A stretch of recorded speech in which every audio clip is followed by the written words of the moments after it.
Welcome to Food, Wine, and Whiskey, a podcast about having fun conversations on tasty dishes, vinos, and spirits from around the world.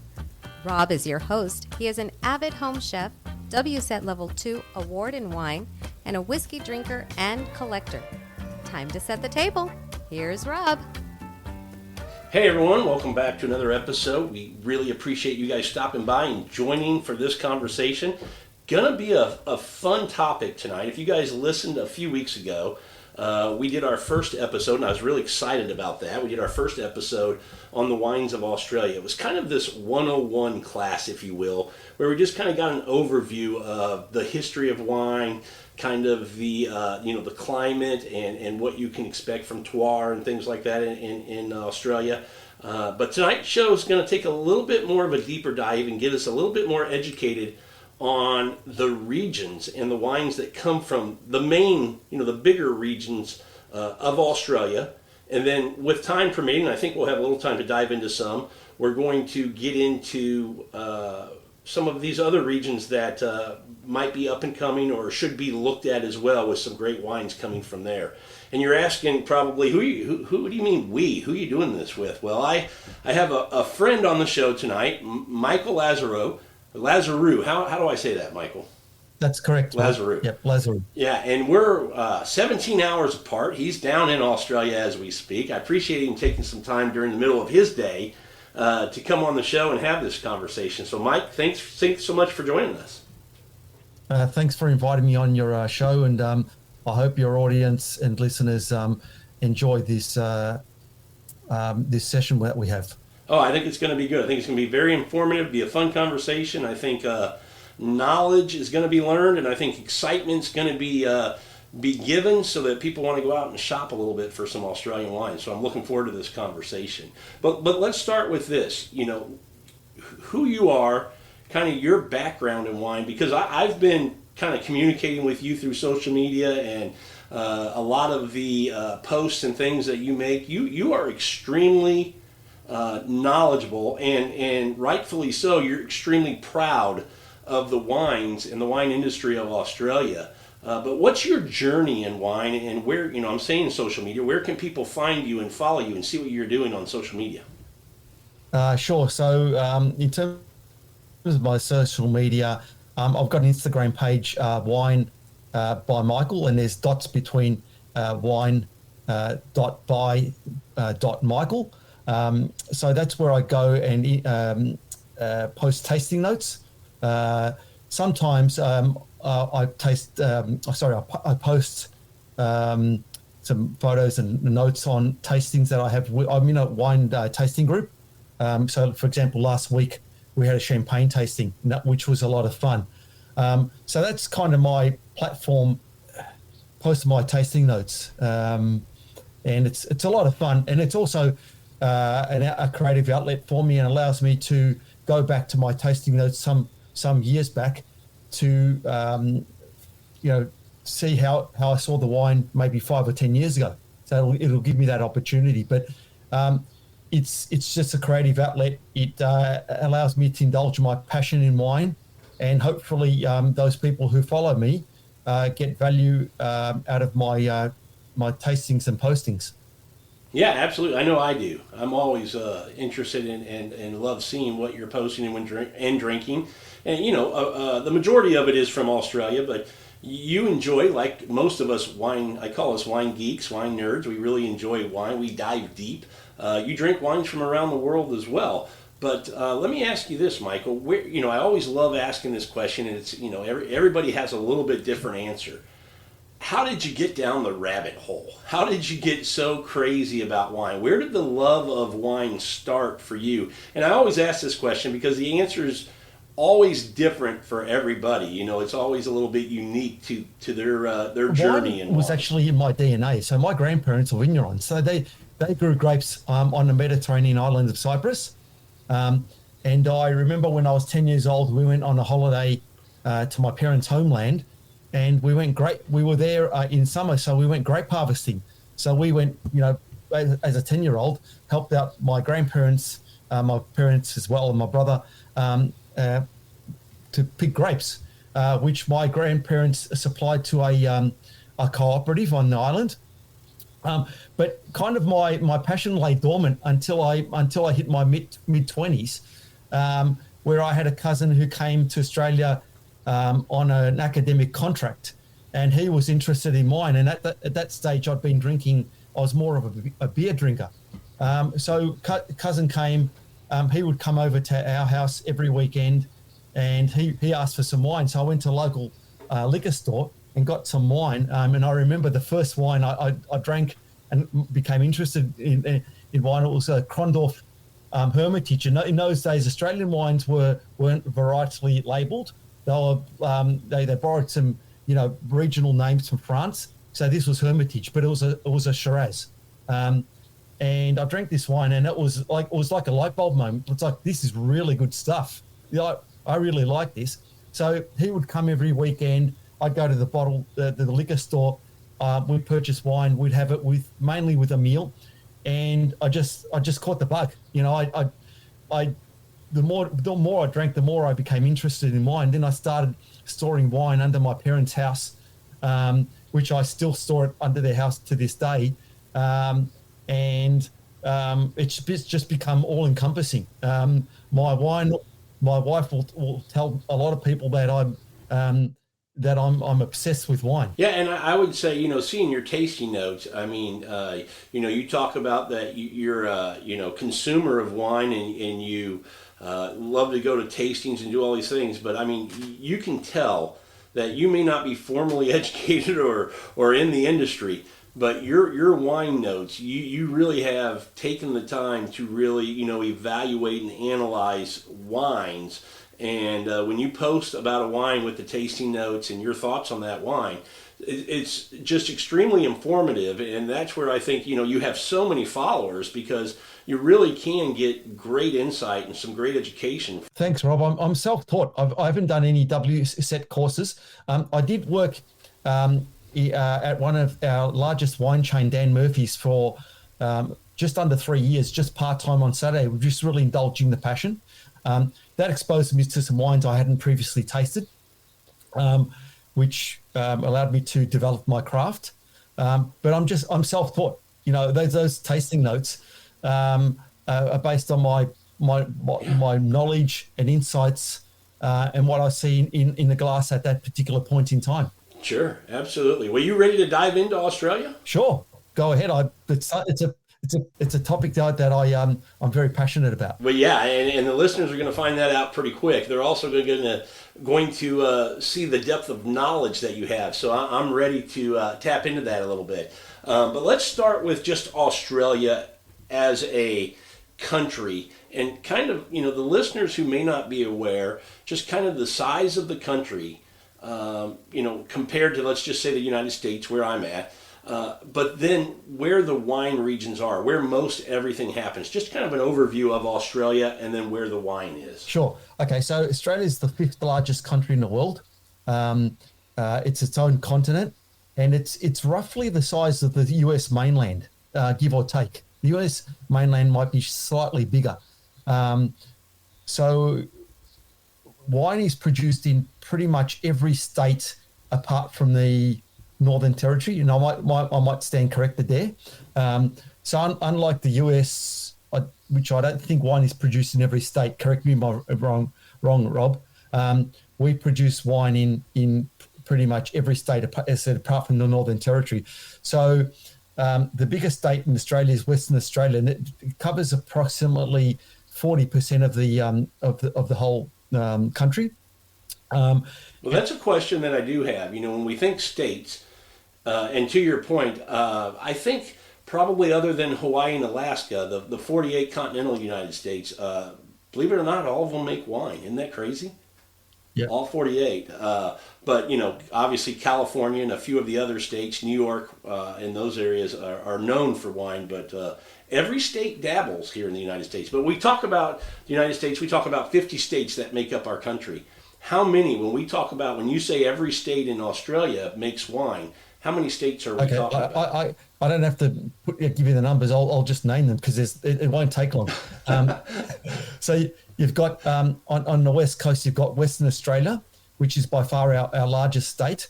Then you've got South Australia, which is south but central. Above South Australia is the Northern Territory, which is officially not a state. It's a territory, but it's for all intents and purposes a state, but not officially a state. Then you've got on the east coast north, you've got the state of Queensland.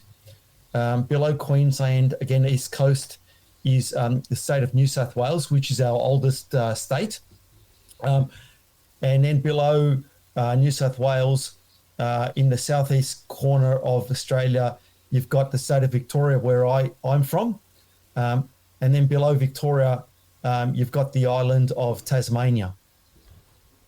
Yeah, so people who don't know, it's really a place. We know it, or at least people my age know it. Growing up, we always heard about the Tasmanian devil, Yep. and I think for the longest time you didn't think it was really a place, but it's actually a place. Yeah. And the interesting thing about Australia is the image a lot of people have of Australia is that it's a warm country. And yes, a lot of the country is warm, but we've actually got some cooler areas as well. So it's the weather is not uniform, just like the US. We've got cool places and we've got warm places and we've got very hot places. So we've got very variable climatic conditions, which means that the diversity of our wine offering is very variable. So we've got lots of different styles of wine. Our wine offerings is by no means uniform. We've got warm climate wines. We've got big, bold, full-bodied wines, but we've also got cool climate styles such as Chardonnay, Pinot Noir, and we also produce some outstanding sparkling wines as well, particularly in Tasmania. So we've got very variable climatic conditions, which means that we've got a great diversity of choice within our wine offering.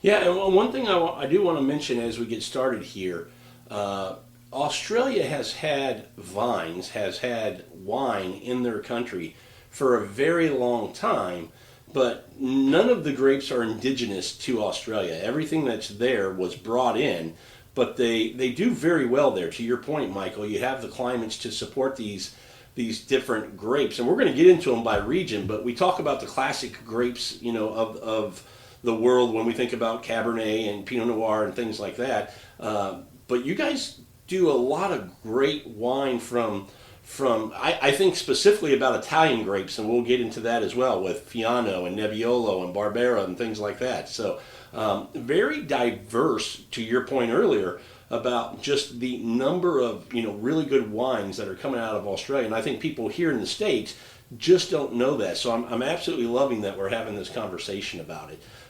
Let's dive into, and so again, the number of states, I didn't count as you were mentioning them, but it's like 7 or 8. Yep, that's correct. Something like that. So just to put it in perspective to the, you have such a big country, like you had mentioned, similar in size, just slightly smaller than the United States as far as our continental 48 states. But, your states are massive in size. I mean, these are big geographical areas that make up each state. So let's then go to you have a tremendous amount of wine regions in Australia, but we're going to talk about kind of the bigger, the well-known ones. And what I want to do is, Michael, when I think about Australian wine, that's exactly what I think, right? Everybody says Australian wine. And, if I were to tell you, you're going to drink a Pinot Noir from France, you're going to go, oh, from Burgundy. That's typically where it's going to take you. If I say you're going to drink a Merlot blend, you're going to go, oh, from Bordeaux, or a Syrah, oh, from the Rhone Valley. It's going to take you to a region within that place that those wines are made. I don't know that people truly understand, and I'm one of them.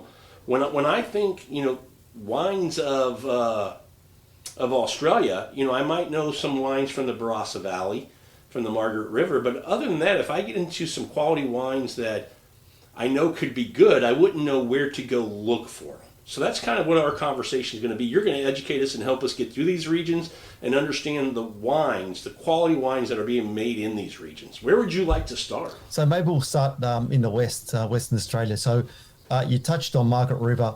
Margaret River is in the southwest pocket of Western Australia. It's about 3 hours drive from the state capital of Perth. Margaret River is an interesting area because it's actually it's warmish during the day, but it has coolish nights. So it's at the juncture of the Great Southern Ocean and the Indian Ocean.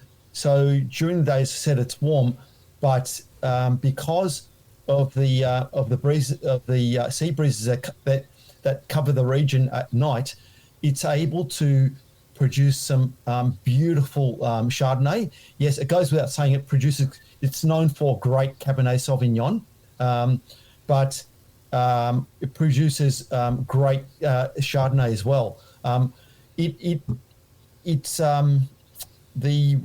Chardonnay vines come out from a clone called the Gingin clone, which was originally introduced from Western Australia from California, from USC Davis, which I think is a wine school in the US.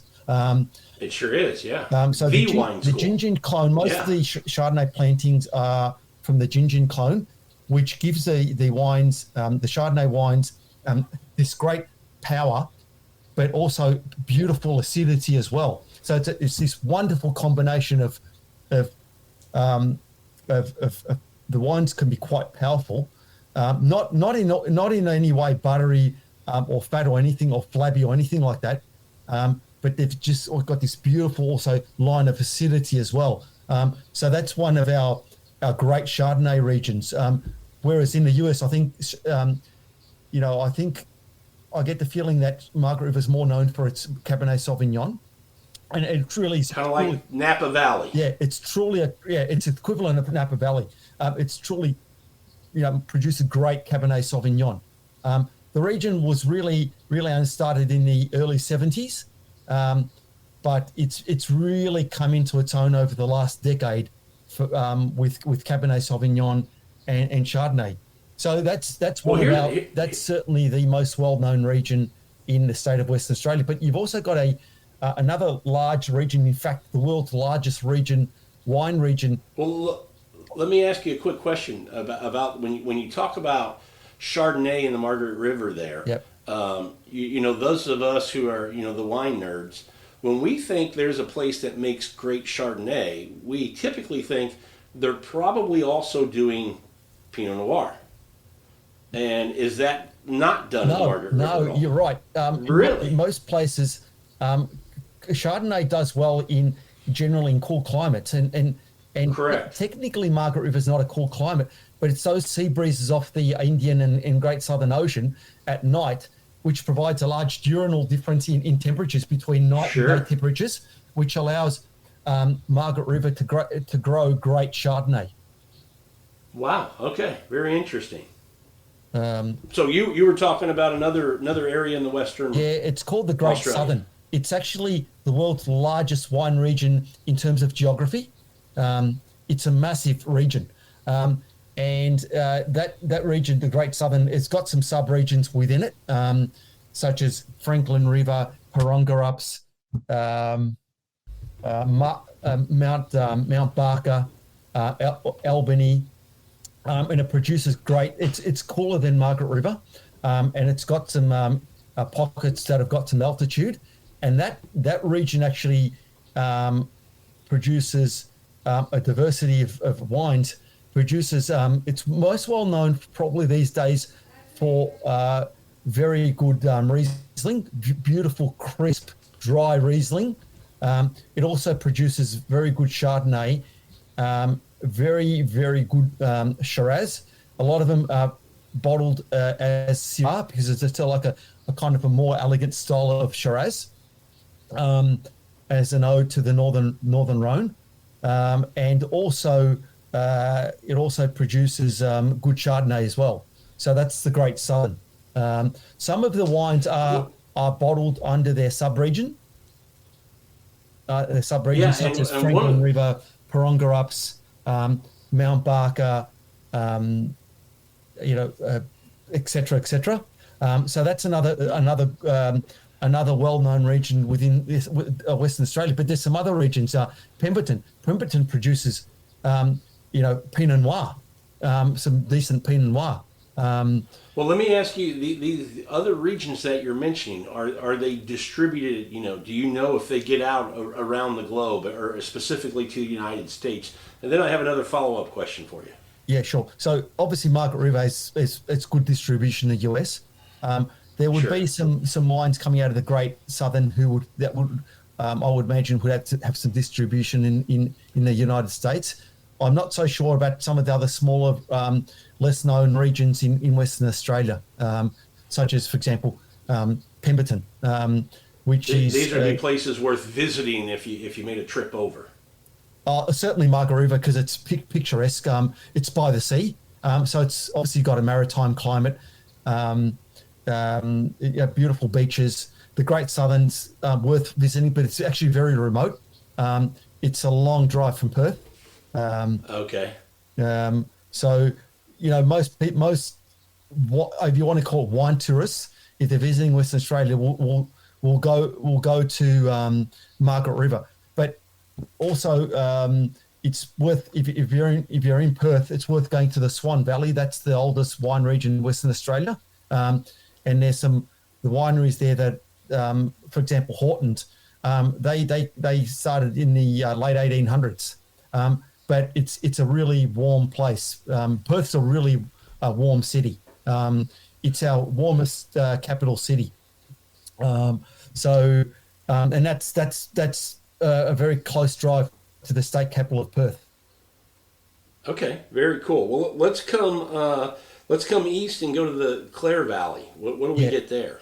So South Australia is actually, Clare Valley sits within South Australia, which is our largest producer by volume. 55% of all wine produced in Australia is produced in South Australia, and there's a lot of bulk production that happens in South Australia. But the state capital of Adelaide's very fortunate. It's got some lots of fine wine regions within close proximity, close drive. So you mentioned the Clare Valley. Clare Valley is Australia's most renowned region for Riesling. So it's about an hour and a half drive north of Adelaide, and it produces beautiful, crisp, dry Riesling. It also produces some very good Shiraz and certain producers that produce decent sort of Cabernet. So immediately below the Clare Valley is our most well-known fine wine region, which is the Barossa Valley. Valley. Before you dive into Barossa, you've mentioned Riesling twice to me now. Yep. And it caught my ear because I'm a big fan of Rieslings. Yep. And the diversity of that wine, it can be, what you've said, very, very dry, but it can also be, off dry. It can be sweet. It can be very sweet. Yeah. Does Australia stay just in the dry style, or do they have that diversity within the Rieslings that they're making? Australia's mainly our Rieslings are mainly dry, but there is some off dry Riesling, so the cabinet style that they produce in Germany. And there is sweeter bottlings as well, but the vast majority of our wines made from the Riesling grape are dry. Dry, and they age like they're beautifully. They're in that kind of lime, lemon, floral mold, but they age beautifully and develop those toasty, honey sort of flavors. And most of our wines, Rob, you may have noticed this in the US, are bottled under screw cap, which allows the wines to age beautifully, and we don't have this cork taint issue from our wines. So I think I've read some statistics, probably somewhere between 95 to 90% of all our wines are bottled under screw cap. And the reason and when people hear that, there's this perception, and I think it's faded quite a bit, that, if it's not under cork, there's some lesser quality, and that's just not true. Correct. To your point, Australia has some very high-end wines that are still under screw cap and do just fine. But I do want to mention, I had my first Riesling from Australia at a Australian wine tasting last week, and it had some age on it. It was a 2013, and I was very pleased that, on other, from Germany, you get that petrol note that you can get on Riesling. And I was so happy to get that on the Riesling with that age on it from Australia as well. It was very, very pleasing to me. It's interesting. Which region was that wine from, if you can remember, Rob? Oh, no, I'll tell you in just a second. Hold on. While you're doing that, go ahead and keep going about Barossa Valley. Yeah, so Barossa Valley is our most famous fine wine region. It's warm climate. Most famous for big full-bodied Shiraz, and it's also home to the oldest Shiraz vines in the world. So there's a vineyard called the Freedom Vineyard, which is owned by the Langmeal Winery, and that was planted in 1843. So they're pre-phylloxera vines. And there's lots of, the Barossa Valley has lots of these old Shiraz and also Grenache vineyards. So Barossa Valley also produces some very good Grenache, which is another warm climate. Love Grenache. Yeah, warm climate. Obviously used in Chateauneuf-du-Pape, and a popular grape in Spain. I believe it's originally a Spanish grape, but yeah, when people hear the GSM blend, that's the G. Correct. Yeah. The S is Shiraz and M is Mourvedre. And you call Mourvedre what over there? You call it something else. Well, in a lot of places it's actually called Mourvedre, but in Barossa it's mainly called Mataro. That's what it is. Yes, yeah, Mataro. So big. So we've got lots of. In fact, we've actually got in the Barossa Valley, we've got a categorization of the age of vines. It's called the Old Vine Charter. So 35 years is old vines. 70 plus, so 35 plus is old vines. 70 plus are survivor vines. 75 or 70. 70, yeah, 70. 100 plus is centenarian vines, and ancient vines 125 years plus. And we've got lots of vineyards in the Barossa that are 125 years plus. So, yeah, that's something that I think a lot of us in North America don't realize is the volume, the amount of old vines that you have. Everywhere you go in any wine region, there's some old vines, but Australia, I was just blown away at the volume of old vines, the quantity that you all have. I mean, it's just a tremendous amount. And I'm a believer that older vines make better wines. I don't know that everybody would agree with that, but it's a belief that I have. And by the way, Michael, I did want to mention that Riesling was from P-E-W-S-E-Y, Poussey Vale. Yeah. That's what it's the Contours Riesling from the Eden Valley, single vineyard estate. Yep. So that Poussey Vale is a widely distributed Riesling in the US. It's one of my personal favorites. It's a single vineyard. That Contours is a single block within that single vineyard. That vineyard is approximately 50 years old, so it's quite an old vineyard. In fact, It's probably more than 50 years old. It's outstanding value for money. It's sort of about around $20 Australian, but for the money, it's just outstanding value for money. Well, I mean, $20 Australian, it's not that cheap here. So I think the conversion rate, what is $20 Australian in US dollars? Is that about? It's about US dollars would be what? $30.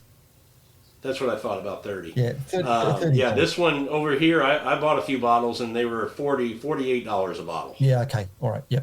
For me, so I may be calling you to ship me some from now on. I've actually got some of that wine in my collection. Do you? I've got a 500 bottle collection, and 93% of it's Australian because I've got an Excel spreadsheet. But sure, yeah, absolutely. Just continuing my discussion on the regions around near Adelaide. So you've obviously got Barossa Valley, our most famous wine region. But then you've got McLaren Vale, which is south of Adelaide.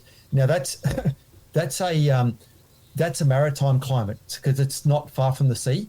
Again, warm climate. Styles historically very similar to the Barossa Valley. That's a region that's got some old vines as well. Traditionally known for big full-bodied Shiraz, but over the last 5 to 10 years, McLaren Vale's actually gained more of its reputation for its Grenache. Oh, really? There's some outstanding Grenache being produced in McLaren Vale. I mean, there is some outstanding Grenache being produced in Barossa Valley, and Barossa Valley's got some old vineyards for Grenache, but so is McLaren Vale.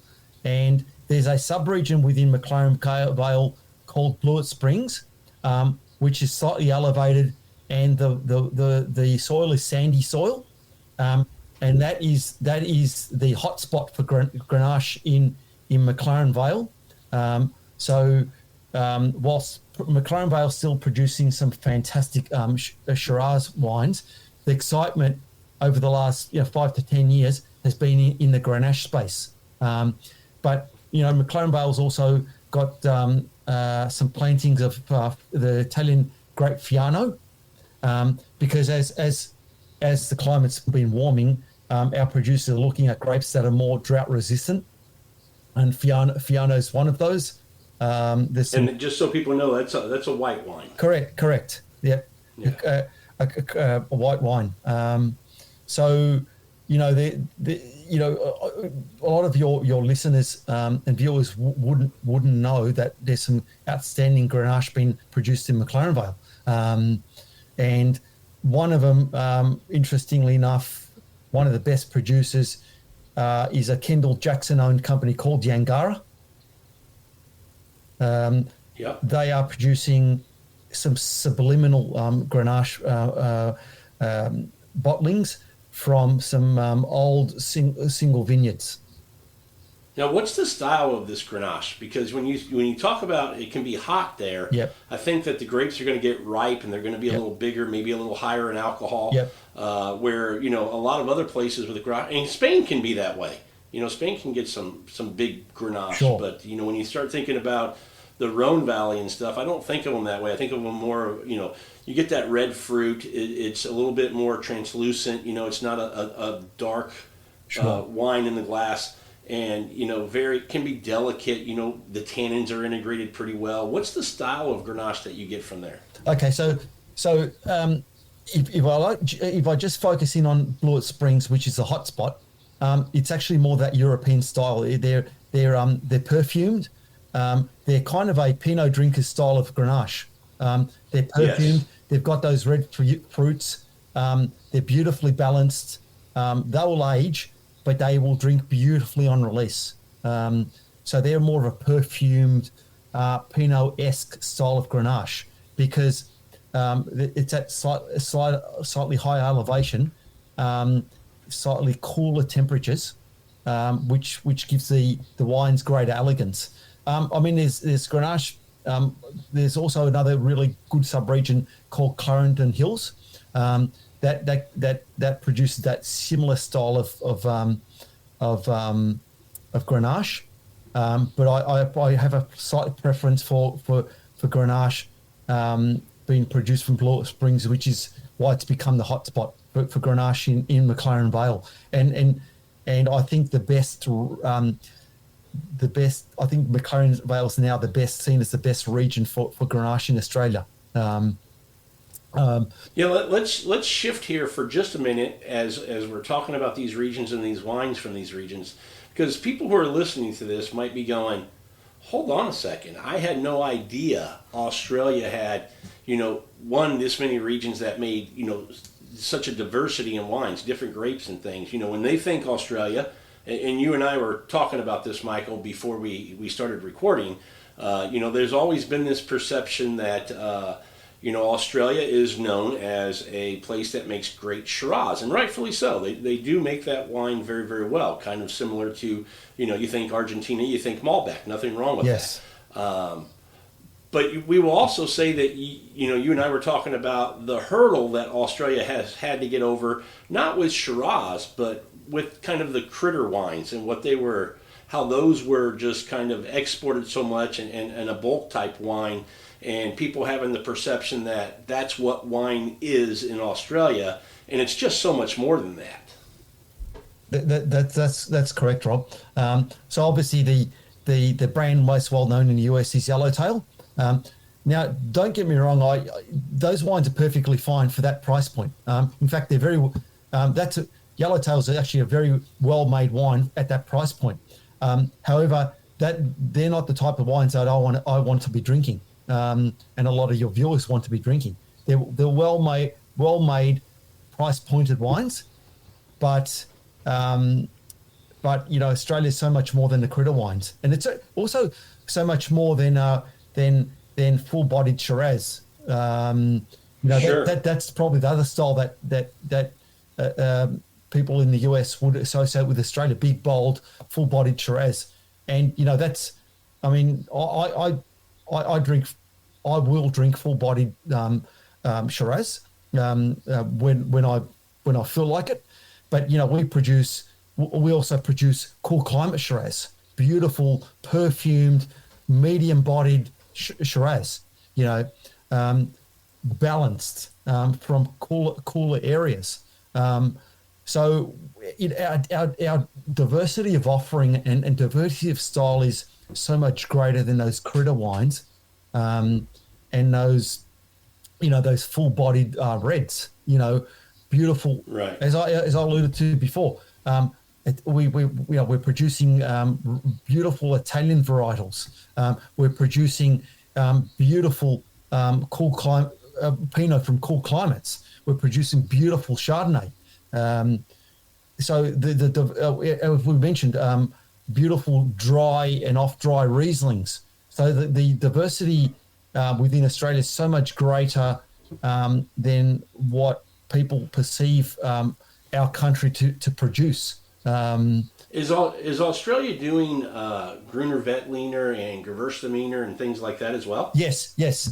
We're producing styles that people wouldn't know we produce. Gruner Veltliner, Gewürztraminer, even some obscure Italian grapes such as Tiroldigo from Alto Adige. Malvasia. What else? Nero d'Avola from the grape from Sicily. Sicily, yeah, great wine. Sangiovese, obviously the Tuscan grape. Nebbiolo. That's the one that gets me, Michael. You it's very rare that you hear of Sangiovese to some degree. You don't find a lot of places that do it well. You might see it in a few places, but Nebbiolo, you don't even see that. I mean, very rarely do you see Nebbiolo outside of Piedmont. And when I heard that you guys are growing Nebbiolo and making wines from Nebbiolo, and what I'm being told are doing it well, I'm very, very impressed with that. Yeah, Nebbiolo is a very finicky grape. It's very hard to grow, and it doesn't do well outside of its homeland of Piedmont. But we're slowly finding some spots where it'll grow well. So it's growing well in a region called for example, the King Valley, which is a cool climate region. Does it have some elevation? Yes, it does have some elevation. Okay. It's growing. It's also growing in a place called the Alpine Valleys, which, as you can imagine, has elevation. It's growing well in the Yarra Valley, which is also a region that's very well known for Pinot Noir and Chardonnay. So there's some small pockets where it will grow well. I think we're still finding our way within Nebbiolo. I think we're doing it quite well. We're some ways from getting to the standards of Langya Nebbiolo, Barbaresco, or Barolo, but ours, as we find spots where it'll grow well and our vines take on some age, we'll produce better and better Nebbiolo. It's the same with Sangiovese. We're finding some really good areas where Sangiovese is growing really, really well. That's we're probably a little more ahead with Sangiovese than we are with Nebbiolo. And Sangiovese is a bit more established in Australia, but we're also growing very good Tempranillo, the Spanish, the grape that's famous in Rioja and Ribera del Duero. We're producing some really, really good Tempranillo wines as well. Again, the vines are starting to take on some age, and we're finding some really good spots where to plant Tempranillo. I guess I hope it gives your listeners a flavour, an idea that we're a very innovative wine producing country, and we're growing a lot of different varietals, not just the traditional French varietals of Shiraz, Cabernet, Chardonnay that we've traditionally grown. We're growing some other interesting varietals and doing a really, really good job with them. And obviously another traditional grape is Riesling. We've grown in Australia for, more than 100 years. That's the big reason I wanted to have the conversation with you, Michael, is because, starting to explore and learn about all these wines being made and talking to a lot of people who have, had the opportunity to taste these wines and hearing feedback that they're just outstanding, makes me as a wine guy want to try these grapes. And so, having the conversation with you on the podcast hopefully does the same things to folks who are listening, wherever they're listening, that if they don't have great access to Australian wines in their region, go tell your local wine shop, go tell the retail stores where you're buying wine, and they'll start beating up importers and things. If there's a demand from the folks that want this wine to come in, then they're going to start getting those wines. People who want to buy it, they're going to provide it for them. And so that's kind of the point of this, because I want to get, I've talked to some importers here locally. I'm in Houston, Texas, and I'm pushing them a little bit to try to get us some more variety, some more diversity of the wines that are coming from Australia, instead of just Penfolds. Nothing against Penfolds, very good wines, very good quality, but we know there's so much more. And if you're a wine person, part of the fun of being in wine is the exploration. And so I always say, Michael, there's usually a grape or two that takes you to a region. It could be the Loire Valley. If you say, what brought you to the Loire Valley? You go, well, it was Cap Franc and it was Sancerre. But once you get there and you go, man, they make Pinot there, they make Pouilly-Fumé there, they make, all these other wines that are there that are just fantastic. It's fun when you get brought into a region then to explore what else is in that region, and Australia is no different. Correct. Absolutely. So then you've got McLaren Valley, you've got just to the just across from McLaren Valley, you've got the Adelaide Hills, which is a cool climate wide region. Adelaide Hills is producing some superb Chardonnay. It's producing good Shiraz. But I think it's Chardonnay where it really, really comes into its own, the Adelaide Hills. So it's got obviously a bit more elevation. A well-known producer in Adelaide Hills that I highly recommend is Shaw and Smith, which does have some distribution in the US. And then another well-known region in South Australian, Rob, which is one of the second of our great Cabernet producing regions is Coonawarra, which is close to the border with Victoria. So it's southeast South Australia. Coonawarra has most of the vineyards. It's a very thin sort of strip. If you look at the region, it's kind of a thin strip. The soil type is what's called Terra Rossa. So it's red soil on top of limestone, which provides the vines with some great water retention, and it produces great Cabernet. But I also think it also produces very good Shiraz. The Shiraz from Coonawarra is very, very underrated. Well-known producer in Coonawarra, which a lot of your US viewers would be familiar with, is Wynn's Coonawarra Estate. Okay. Which not only produces great wines, but fantastic value for money. They produce what's called a white label Shiraz, which is about $15 Australian. That wine tastes more like a $30 Australian wine.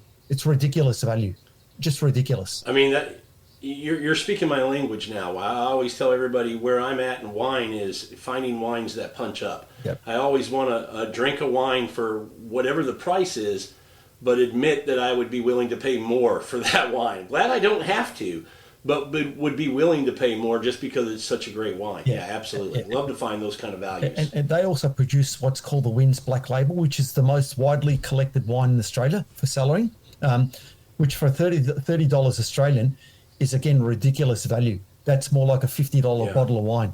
And it ages beautifully. That wine will age 20, 30, 40 years. No problem at all in a good cellar.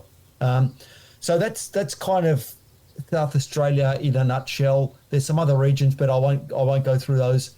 Then you've got the oldest wine region in Australia in the state of New South Wales, the Hunter Valley. That's about 2 hours north of Sydney, our biggest city and our oldest city. So Hunter Valley was founded. The first plantings went in the ground in 1832 from the James Busby collection, where James Busby brought some vine cuttings from France, and that's our oldest wine region. It's also probably our most visited because Sydney is our biggest city. So sure, domestically speaking, probably our most visited wine region. So Hunter Valley is known for medium-bodied Shiraz. It's a very warm but also very humid. They pick earlier in the Hunter Valley than any other wine region in Australia, and they need to pick before it becomes just too warm. Especially with that humidity, I worry about, boy, they really have to maintain those vines pretty well. Yeah. So the Shiraz wines from the Hunter Valley are generally medium bodied. The alcohols would be no higher than 13.5%. And there's lots of Shiraz wines from the Hunter Valley that are 12.5%. So quite low alcohol levels. And probably the Hunter Valley's greatest gift to the wine world is Sauvignon. So it produces a dry Sauvignon. Sauvignon is obviously originally a Bordeaux grape, but a white wine for those who don't know. Correct. It's one of the two grapes that are used in white Burgundy. Sorry, white Bordeaux. And so it produces these very high. When they're young, the Hunter Sauvignons are quite high in acidity. They can be called grassy, not grassy in the New Zealand Sauvignon Blanc sense, but they develop quite citrusy. But they when given some vine age, they blossom into these wonderful, rich, toasted, honeyed, aged, dry white wines, similar to Riesling, and they're just delightful with some bottle age, just beautiful. So, Hunter produce, and it's unique in the wine world. Nowhere else in the world is there these wonderful dry aged dry Semillons that are produced. I mean, there's some dry Semillon produced in the Barossa Valley, but in my opinion, not at the level that the Hunter Valley produces. I would say Semillon's a grape that you don't see a lot in the States. Obviously, when you even when you think Bordeaux, I think people still think the white wine. They think Sauvignon Blanc. Yeah. But if you get an opportunity to try a well-made Semillon, it's one of my favorite white wines to have. Typically blended a little bit. I don't know if are yours 100% over there, or are they 100% blended? straight Semillon. 100%. Wow, that would be interesting to try. That'd be a lot of fun to try. So some of the producers to check out who would have distribution in the US would be Tyrrell's, Brokenwood, and Mount Pleasant. They're the three most well-known producers from that region, and produce wonderful bottlings of Semillon. I haven't heard you mention through these regions yet Sauvignon Blanc. Is it a grape that's over there? Yes, look, Sauvignon Blanc is produced in Australia. The best region for Sauvignon Blanc is Adelaide Hills. Okay. But a lot of Australian consumers unfortunately prefer New Zealand Sauvignon Blanc, Marlborough Sauvignon Blanc, Boo. which I really don't like. I don't either. I'm not a fan. I just find them too herbaceous, too grassy for my liking. They're mainly drunk by people that are first getting into wine. I can see that. Yeah, they're kind of like those sort of fruity sort of flavors that you get in Sauvignon Blanc. But as people's palates develop, they soon stop drinking Sauvignon Blanc, and I guess more sophisticated palates, if you're looking at white wine, will drink Riesling and Chardonnay. Well, I have another white wine I want to ask you if you have over there, because it's one that my wife and I absolutely enjoy from South Africa or from the Loire Valley. I know what which you're is going to Chenin say. Blanc. Yeah. Chenin Blanc. Chenin Blanc. Yeah. Yes. Do you have that? Chenin Blanc's actually becoming quite trendy in Australia. The region that's most well known for Chenin Blanc is the Swan Valley in Western Australia. So it's really a warm climate grape. Chenin Blanc. But it's been planted in some other regions in Australia as well, and it's increasingly becoming quite trendy. Chenin Blanc, being produced in even cooler regions such as the Adelaide Hills, funnily enough. But it's also been planted in places like Heathcote in the state of Victoria, which is warm climate. So yes, there are plantings of Chenin Blanc, absolutely. Wow. Okay, you guys seem to be covering it all. I'm impressed. Yeah. Well, let's go to the region that has one of my favorite Pinot Noir producers, the Yarra Valley. Yep. So the Yarra Valley is in the state of Victoria, which is where I live. So the state capital is Melbourne, which is a large city, the second largest city in Australia. And we've got what we call a dress circle of regions close to Melbourne. So the Yarra Valley is just to the east of Melbourne. It is a region that started originally in the mid 1800s. Then phylloxera. Just prompt me if we need to wrap up, Rob. No. It's a region that started in then phylloxera hit, and wine production ceased in around the 1920s, and then started in 1963. And it's a cool climate region.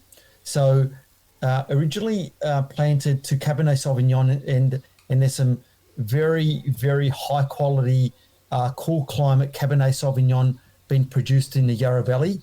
Some famous names: Mount Mary, Yarra Yering, Yeringberg, One Turner Estate, well known for very high quality Cabernet, generally blended with the other Bordeaux varieties, but more well known for Pinot Noir and Chardonnay, being a cool climate region.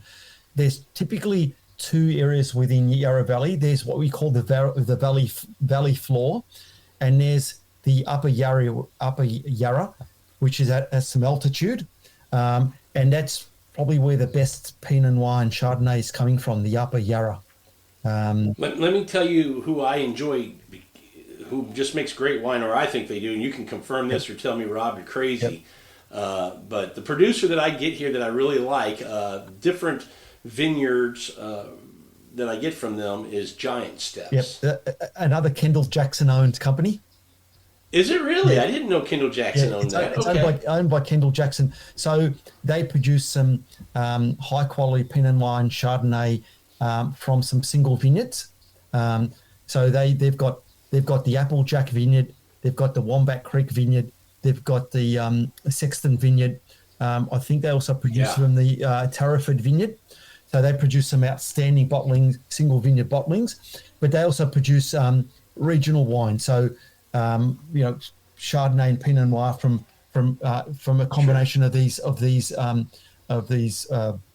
vineyards, and there's no doubt they're a high quality producer. There's no doubt. Another high quality producer is Oak Ridge, which where there would be some distribution in the US. Okay, I'm gonna have to look for them. But there's some other. I want to go back to what you were talking about in the Yarra Valley when you talked about a little bit cooler climate and Cabernet Sauvignon, because when you think Cabernet, you think this thicker skinned, wants a little more heat. But you're mentioning this, and it makes me go, how does that work? Because what's the style of wine? Is this a little lighter in color? Is it a little lighter in body? Yes. I'm guessing the alcohol is going to be less. All these things when you think of a cooler climate. All of the above, Rob. So generally medium bodied, and good acidity, I assume. Yes, correct. Very elegant, but aged beautifully. So we've kind of the Yarra Valley is probably that kind of third rung. You've got Margaret, or second rung. You've got Margaret and Coonawarra that are seen as being our premium or flagship Cabernet producing regions, and then you've got the Yarra Valley just below that. But some of those wines produced by some of those producers that I've mentioned are some of Australia's greatest Cabernet Sauvignon wines. And they're just outstanding. They're world class Cabernets. But as I said, being a cooler region, where the region's more known for its Pinot Noirs and Chardonnays. Yarra Valley, along with Margaret River and Beechworth, which I can touch on, are kind of our, and probably to a lesser extent, Adelaide Hills, our premium Chardonnay producing regions. So Yarra Valley is to the east of Melbourne, and then across from the Yarra Valley, so Yarra Valley is a continental climate. Across from the Yarra Valley, you've got the Mornington Peninsula, which is just by the sea. So that's also a cool climate, slightly cooler than the Yarra Valley, known for Chardonnay and Pinot Noir as well.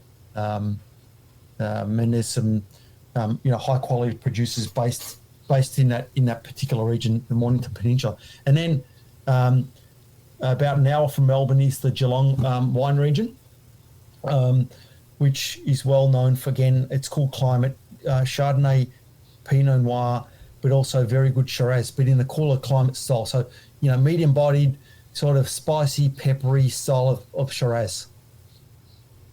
Well, let's close out this episode with two things. One, I want to touch on Tasmania, or have you touch on Tasmania, because I'm hearing all kinds of people just giving huge accolades to the wines that are coming out of Tasmania. And then I want you to touch on, you had mentioned earlier, the world of sparkling wine in Australia. Kind of touch on that. We'll close out with those two things. Okay. So Tasmania, I think, is probably our most exciting region for wine. It started up in the 1970s, but it's really taken off over the last 5 to 10 years because it's our coolest climate. Coolest region. It's the whole state is one region, but it's actually got some identifiable sub-regions within Tasmania. So up north, you've got the Tamar Valley where half of the state's production is produced. you've got the Pipers River, you've got the Northwest. On the East Coast, you've got the region called sub-region East Coast. And down south near the state capital of Hobart, you've got the Coal River Valley, the Derwent Valley, and the Huon Valley. And it's exciting because there's some like truly world-class Pinot Noir, Chardonnays and Rieslings coming out of Tasmania. So a lot of large producers on the mainland have invested in vineyards in Tasmania. And there's just new wineries popping up in Tasmania, almost weekly sort of thing. There's been a large explosion of new producers coming out of Tasmania. So, Tasmania, if I look at some of the capital city wine shows that we have, Tasmania is winning a lot of awards in those capital city wine shows for its Pinot Noir.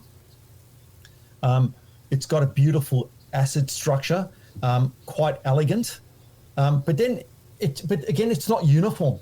So you've got, like, for example, the East Coast, where the Pinot Noir is actually, because of the amount of sunlight hours on the East Coast, the Pinot Noirs can be quite full-bodied and big by Pinot Noir standards. So again, within that state, you've got a real diversity of styles of Pinot Noir, but it's also known for being the best region for sparkling wine. Oh, really? Yeah, Tasmania? Absolutely, because it's so cold down there. Because if you look at it on the map, Rob, it's the region that's closest to the South Pole. Yeah, I was looking at that. How it's I'm guessing everything's a ferry to get over there. Is it a ferry, or is it too far for a ferry? No. There's ferry. Yeah, you can put your car. You can. Yeah. There's a ferry between Melbourne and Devonport, which is one of the cities in Tasmania. You put your car on a ferry. There's obviously flights from Melbourne, from the capital cities to Tasmania. So if you did a ferry, Michael, yep. How long? You put your car on the ferry, you leave port, you're going to be how long on that boat getting over It's sort of anywhere between 8 to 10 hours. It's that long? Yeah, it looks like it on the map. Yeah, so somewhere between 8 to 10 hours. I've actually never done it, but we're looking at doing it as a family. But there's plenty of flights into Hobart and Launceston. So it's quite accessible in that respect. That's awesome. But it's probably along with probably England, it's probably got the most exciting sparkling wines alongside the England outside of Champagne. Because talk about the sparkling. What style? Is it traditional method? Traditional method. Is it more traditional method. It's not tank. Okay. So one of the producers to look out for is the House of Arras. Okay, House of Arras. Yep, ARRAS, House of Arras. Okay. They're probably seen as being highest quality producer of sparklings out of Tasmania. But there's also some other very good producers of sparklings. Just to name a few, Delamere. What's some other? I actually wrote down a list. Wrote down a list here. Well, while you're looking at that, let me ask you this. When we think about Champagne, and I agree with you, I think English bubbles are some of the best bubbles, around. Very, very good outside of Champagne. But when we think about Champagne, we think, other regions that are doing traditional method. I want to get, and I don't want to say, Champagne's the standard and that's what you should get, but with traditional methods, some of the characteristics of that wine, that brioche bread, that time on the lees, that the wine spins in the bottle to create this beautiful brioche bread note that I think most people with a real quality champagne, they enjoy that. Are you finding that producers are taking the time, because that costs money, right? That time in bottle on the lees, if they're doing, 36 to 60 months on the lees, that's a lot of expense. Are you seeing them do some of this, or is it 9 to 18 months and it's just being produced out? No, if I look at, say, the House of Arras, they've got some vintage bottlings that they're now releasing out of 2009. Oh wow! Wow. So yeah, several years on lease. So yes, you are getting that style of sparkling wine with some other characteristics such as green apple, some lovely citrus flavors. So yeah, you're getting those champagne characteristics in those Tasmanian wines. That's Tasmanian sparkling wines. Yeah. Yeah. Well, go ahead. The climate is just perfectly suited to it. That's awesome. Yeah, I hope that I start seeing more of that sparkling wine. I mean, all the wines of Australia. I hope that we start seeing more of those being brought into the United States. But there's a few that I'm very curious on and looking forward to trying. The Fiano, the Nebbiolo, the more Rieslings, and now you've got me wanting to really try some of these sparkling wines as well, and made in the traditional method. And our cool climate styles like Pinot Noir and Chardonnay. Yeah, I've had a few of those. I've been able to get some offerings of those. I mean, I would love to continue exploring different producers and seeing what other producers are doing. But the ones I've had have been lovely. I mean, I've just really enjoyed them. So yeah, and if I was to Michael, if I was to summarize probably the two styles that we do best, or two varietals that we do best, Rob, it's Shiraz, and there's a whole diversity of styles from full bodied to light to medium bodied styles, and Chardonnay, and coincidentally, they're also the largest plantings in terms of varietals. Makes sense. Yep. So if I was to say to your viewers, if they want to zero in on just really a white wine style and red wine, I'd say Australian Shiraz and Australian Chardonnay. And if you want to name a second white wine style, I'd say Riesling. Yeah, and a second red wine, Pinot Noir. I'd say Cabernet Sauvignon. Cabernet, okay, that would make sense. Yeah, Margaret River. Cabernet Sauvignon, because that's also the second most planted red varietal in Australia. Okay. Well, Michael, this has been great, man. I've really enjoyed the conversation, and I'm sure the same as my listeners, I've definitely learned some things along the way, and you've got me excited about exploring and drinking wines from Australia. So thanks so much for coming on and doing the episode tonight. Thanks very much for giving me an opportunity, Rob, to speak about Australian wines and try and hopefully debunk some of the myths around our styles and the types of wines that we produce. Those critter wines. Correct. I mean, our wines are so much more than that. Absolutely. Well, this has been great, Mike. Again, I appreciate it, and we may have to follow up and do another episode in the future. I'd love to do that. Anytime, Rob. Just reach out. Absolutely. Thanks, everybody, for listening to this episode of Food, Wine, and Whiskey. And until our next episode, enjoy your next pour. Thank you.